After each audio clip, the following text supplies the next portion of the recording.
Hi guys, back with me again in this channel. On today's tutorial, I'm going to show you how you can delete a profile in Netflix account. So I'm going to just start by opening the Netflix apps on my phone.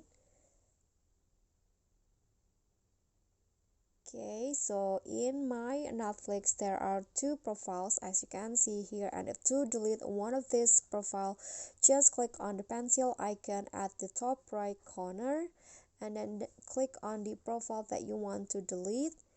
And if you scroll down, you'll see at the bottom there is an option to delete profile, so just click on this.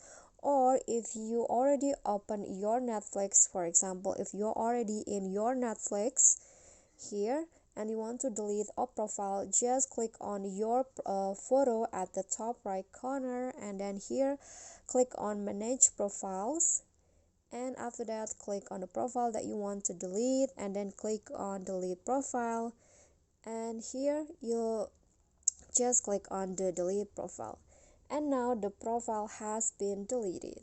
Okay guys, so that's all for me. Thank you guys so much for watching. If you think this content is helpful for you, don't forget to click on the thanks below, click on the thumbs up icon, leave a comment, and also subscribe to our channel. See you at the following tutorial. Bye bye.